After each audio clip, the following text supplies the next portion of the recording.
Halo sahabat pembelajar, kembali lagi dengan saya Asino Priyadi sebagai instruktur video ini. Ini adalah video keempat dari seri ketiga, yaitu seri mengenai membuat website dengan CMS WordPress. Sebelum kita mempraktekkan cara menginstal tema dan plugin, alangkah lebih baiknya kita memahami terlebih dahulu apa itu tema dan plugin. Yuk kita mulai bahas. Tema merupakan dokumen atau file yang berisi model-model tambahan yang akan muncul pada saat proses pembuatan dokumen lain. Tema memudahkan seseorang dalam membuat sesuatu.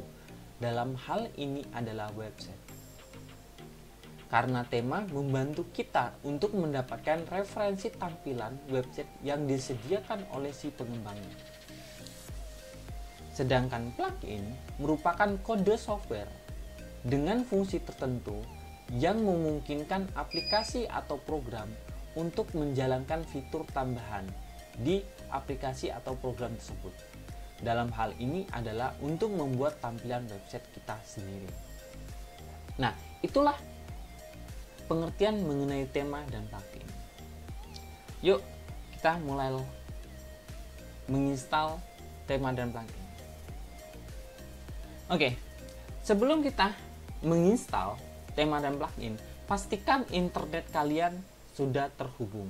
Karena dalam hal ini, dan pernah saya sampaikan juga di awal, bahwasanya ketika kita mau membuat website dengan menggunakan WordPress, kita ada semi online. Nah, salah satunya ketika kita menginstal plugin atau kita menginstal tema ini, kita perlu yang namanya koneksi internet.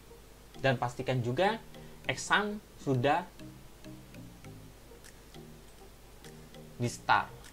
Oke, masuk saja. Kita masuk terlebih dahulu user dan passwordnya.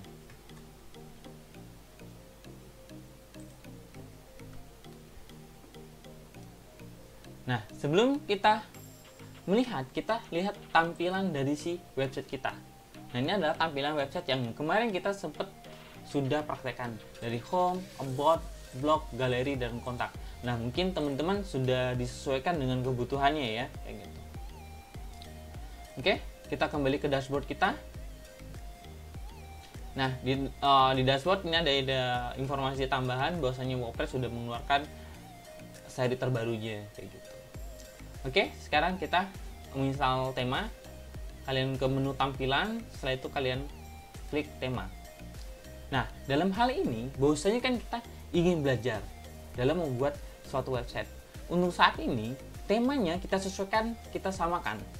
Karena kenapa? Karena kita biar mempermudah. Nah, tema ini juga saya agak sedikit ada kombinasi yang kita akan buat sendiri sesuai dengan website kebutuhan kita. Jadi bukan pure kita menggunakan tema yang ada.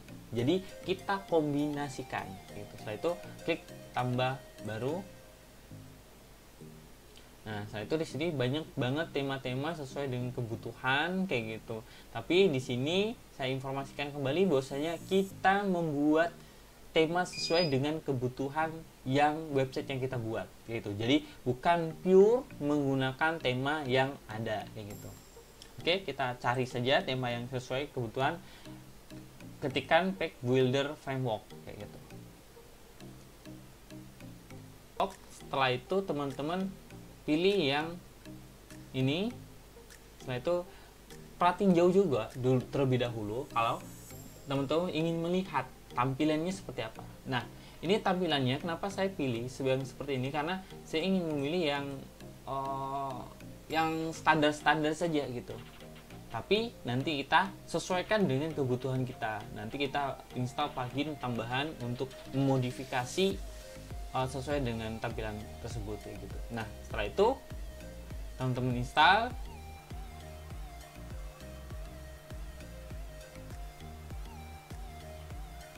Nah, setelah itu teman-teman aktifkan.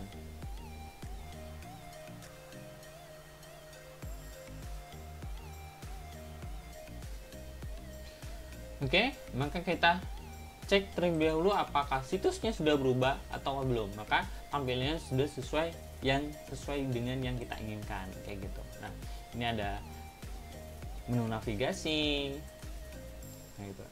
Nah, ini ada footernya, ada isinya kayak gitu. Ini diproduksi oleh Page Builder Framework-nya kayak gitu.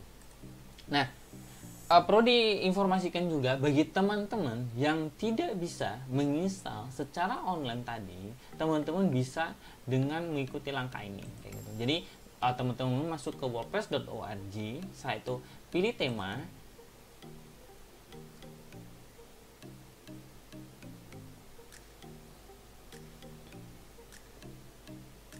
Nah, setelah itu teman-teman pilih Page Builder Framework atau mengetikkan itu, setelah itu teman-teman download. Nah, setelah di download seperti ini kayak gitu, maka dia akan proses. Nah, setelah itu teman-teman masuk kembali ke bagian dashboard, di bagian tema. Nah, di sini teman-teman unggah tema ya, kayak gitu ya. Di bagian unggah tema, setelah itu pilih tema tersebut, yaitu sesuai tempat penyimpanannya tersebut. Setelah itu sama seperti tadi, diaktifkan kembali kayak gitu ya, jika tidak bisa melalui online tadi. Jadi teman-teman download di luar dari si WordPress yang kita inginkan, tapi masuk ke wordpress.org, pemilik WordPress tersebut kayak gitu. Nah, jika ada kendala ketika penguploadan ya, jika ada kendala ketika penguploadan, teman-teman masuk ke kontrol panelnya atau sum-nya kayak gitu. Setelah itu pilih PHP atau folder PHP. Setelah itu pilih ke bagian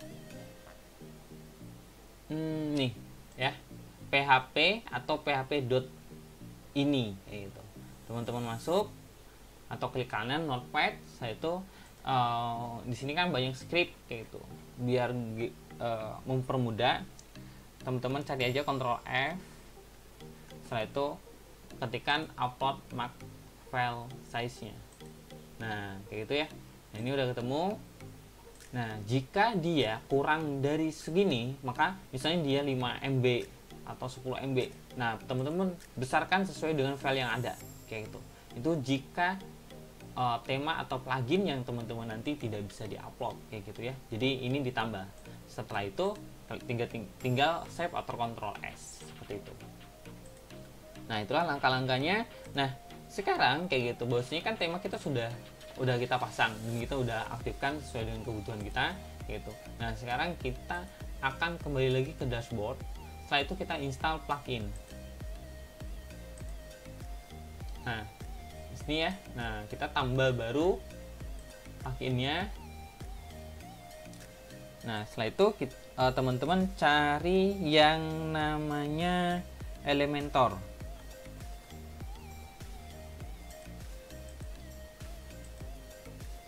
Nah, jadi untuk pengetahuan saja, jadi Elementor ini salah satu aplikasi tambahan yang ada di dalam website untuk mempermudah kita dalam membuat atau mengkreasikan tampilan dari website kita kayak gitu.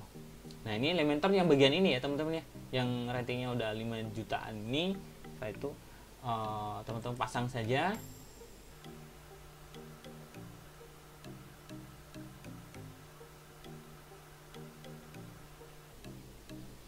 Setelah itu aktifkan. Nah, maka tampilan dari si Elementor ini sudah ada di menu kita atau menu yang ada. Nah, ini close saja gitu. Oke ya. Jadi Elementor sudah tersendiri seperti ini. Nah, kalau teman-teman perhatikan, dia adalah custom ya. Jadi pembuatan website atau tema yang nanti kita akan custom sesuai dengan kebutuhan atau tampilan tema yang kita inginkan kayak gitu. Oke, itu. Nah, jika Elementor juga, plugin Elementor tidak bisa juga, sama seperti tadi juga kayak gitu. Teman-teman masuk ke plugin, saya itu cari yang namanya Elementor, bisa aja. Nah, setelah itu langsung download sama seperti proses yang tema tadi kayak gitu. Nanti di download, nah di upload di bagian ini tadi, jadi di bagian plugin, nah tambah baru dan unggah plugin seperti itu. Oke, itu proses penginstalan atau langkah-langkah cara kita setting dari si tema dan pluginnya. Nah, kenapa sih kita nggak pakai tema yang ada saja? Kalau kita menggunakan tema yang ada gitu, kita nggak perlu yang namanya proses untuk pembuatan jumbotron, kita proses pembuatan tampilan-tampilan atau galeri-galeri karya kita gitu. Itu kita nggak perlu, karena kita pakai tema yang ada aja, tema yang sudah jadi kita sesuaikan, kita ganti sesuai aja gitu. Tapi kan kondisinya di sini kita ingin menyesuaikan seperti apa yang teman-teman sudah buat gitu. Jadi maka kita perlu yang namanya Elementor kayak gitu. Oke. Untuk kali ini kita cukupkan saja. Silakan dipraktekkan dan diimplementasikan di website teman-teman. Jika ada pertanyaan, silakan ditulis di kolom komentar. Terima kasih.